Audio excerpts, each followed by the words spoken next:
this is test series of vision 2025. This is test number 1 related to the polity. We have discussed already 1 to 55 question. This is question number 46. पढ़ते हैं, ठीक है. Which of the following happened earliest in process of state recognition after independence. जब हमारा देश आज़ाद हुआ था तो उसके बाद जो हमारी प्रोसेस बनी थी स्टेट रिकॉग्निशन करा, इनमें से कौन सी बनी थी पहले? तो एक धार, एक है आंध्र प्रदेश, एक है JVPM, एक है enactment of state recognition act. तो इसको याद करने के लिए देखो, ये क्वेश्चन हमेशा रहता ही रहता है, तो उसके याद करने का मैंने तरीका बनाया हुआ है. इसका नाम है SJFG. एस का मतलब पहला हमारे पास क्या है? धार, एस के धार कमीशन. दूसरा हमारे पास क्या है? जवाहरलाल नेहरू. तीसरा हमारे पास क्या? फजल कमेटी. जी हमारे पास क्या? Government act. तो सबसे पहले अगर देखा जाए तो उसका आंसर हमारे पास एस के धार है, ठीक है. पर लेकिन इसमें छोटे से मैं आपको बता देता हूँ. एस के धार के अंदर पहला हमारा एस के धार है.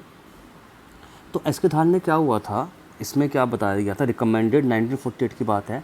Recommended to recognition of state based on the administrative, not for linguistic. Administrative के बेस पे होगा, लिंग्विस्टिक बेस पे नहीं होगा.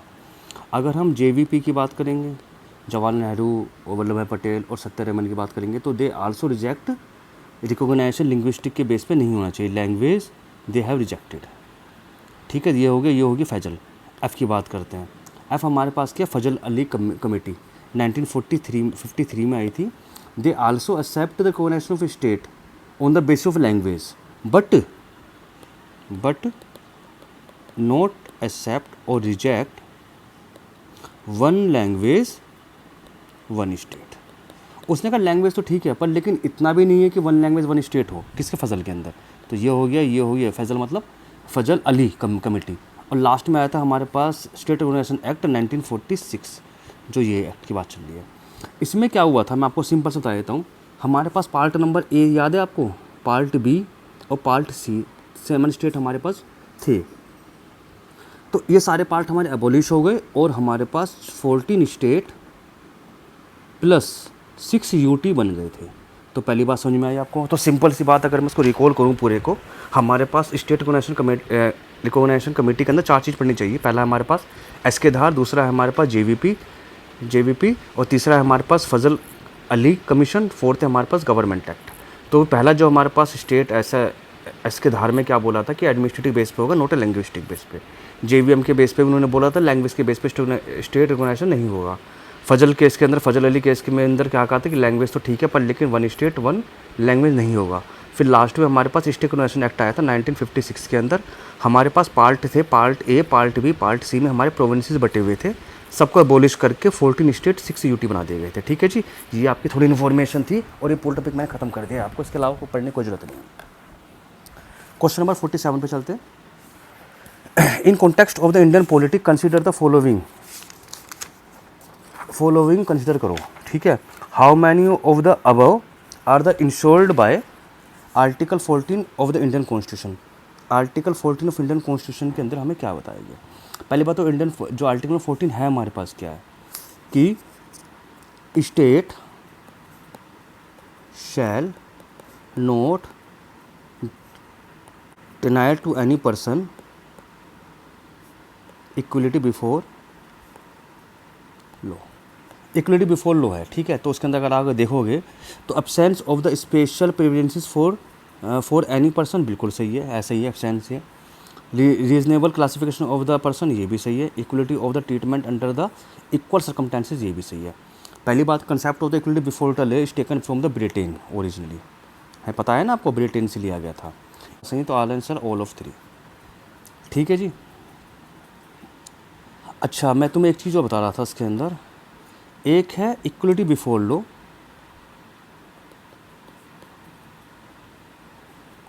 एक बात, और एक जो है वो है हमारे पास, एक हमारे पास equal protection of the law.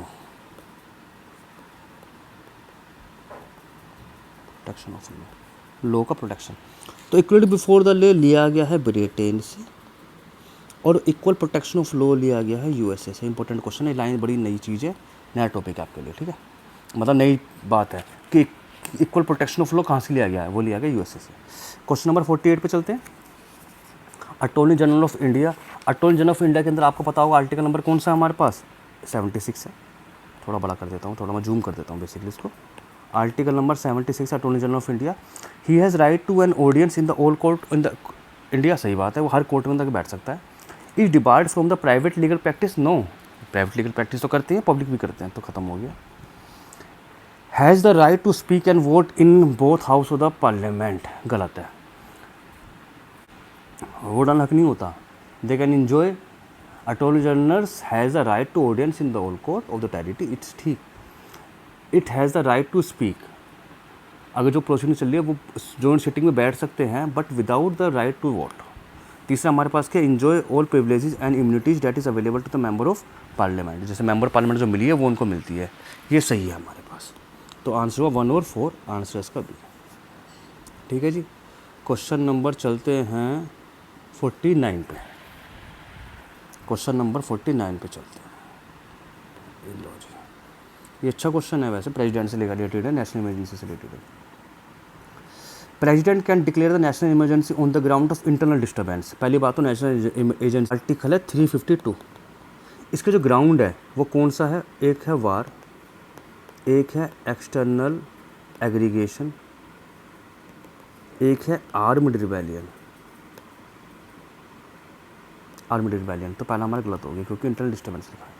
दूसरा है president can proclaim a national emergency only after receiving a written recommendation from the cabinet, ये बिल्कुल सही है कि रिकमेंडेशन हो कैबिनेट अगर हमारे पास देगा तो उसके बाद ही वो प्रोक्लेम कर सकता है।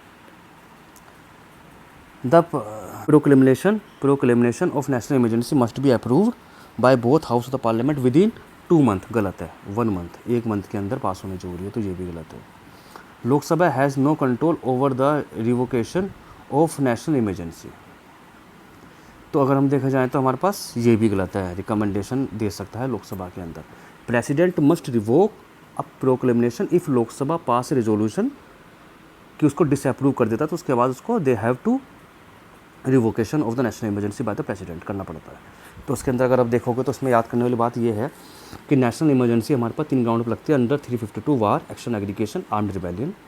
दूसरा हमारे पास क्या है कि रिटर्न का रिकमेंडेशन देते हैं कैबिनेट के द्वारा। तीसरी बात यह है कि पार्लियामेंट पास होना चाहिए 1 मंथ के अंदर, और चौथी बात यह है कि फोर्थ मैटर यह है कि लोकसभा के अंदर अगर वो पास करके रेजोल्यूशन पास कर देते हैं तो जब भी रिवोकेशन करना पड़ता है, रिवोकेशन। ठीक है जी, तो आंसर बनूंगा ऑप्शन ए है इसका।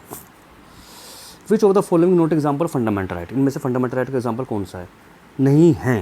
पहला है a farmer sells his farm and start to business, भाई अगर वो एक आदमी है अपना फार्म को बेचता है और बिजनेस स्टार्ट करता है तो ठीक है, राइट टू फ्रीडम है, हो सकता है, ये एक्ट है इसके अंदर। दूसरा person from the Gujarat move से महाराष्ट्र एंड सेटल, एक दूसरी जगह जाना, सेटलमेंट, आर्टिकल नंबर 19 है ये। A person inherit the property from the parent, ये गलत है, ये जरूरी नहीं है, फंडामेंटल राइट नहीं है कि भैया कि किसी को पेरेंट्स को मिले, the person inherit property from parents, it is not a fundamental right, तो आंसर इसका सी, रिफ्यूज टू, ये सही है हमारा।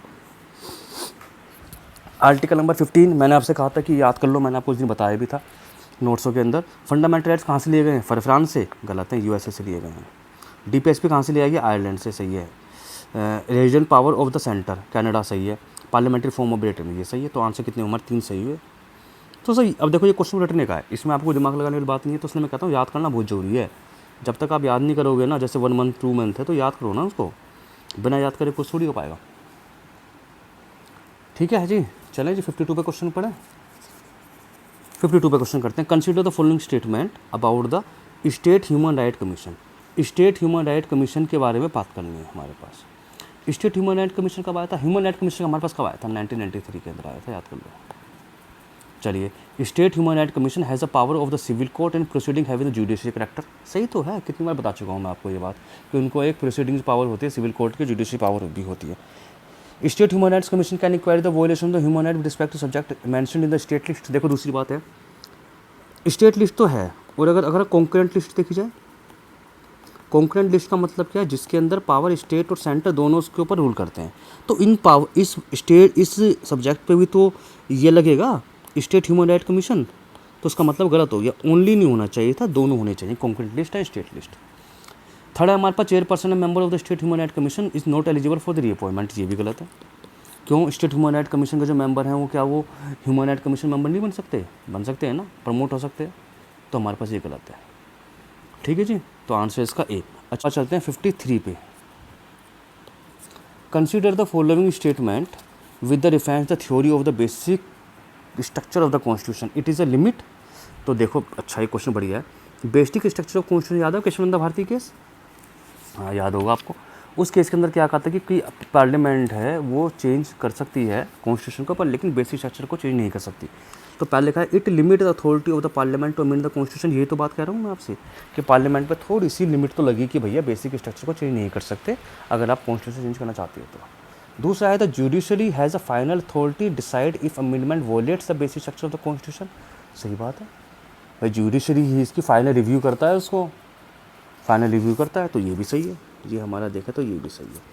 अच्छा तीसरा पार्ट देखो, एक it applies all amendment since coming into the force of the constitution. देखो आपको ये दोनों पता होंगे, पर जो तीसरा पॉइंट है वो थोड़ा टेक्निकल है।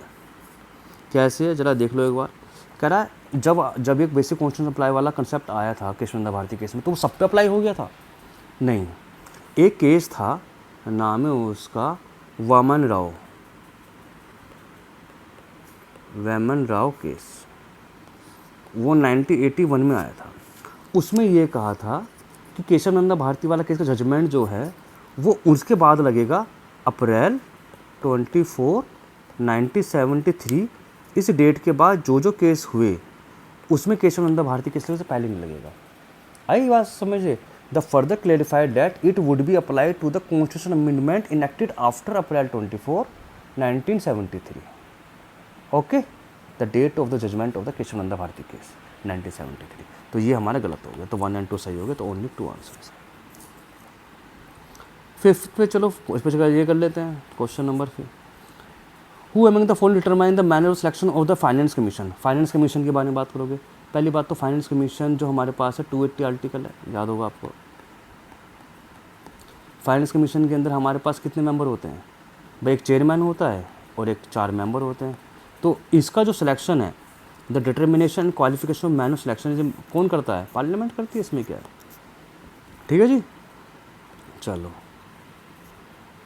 तो 45 तक क्वेश्चन हो गए हैं, अभी करते हैं बाद में।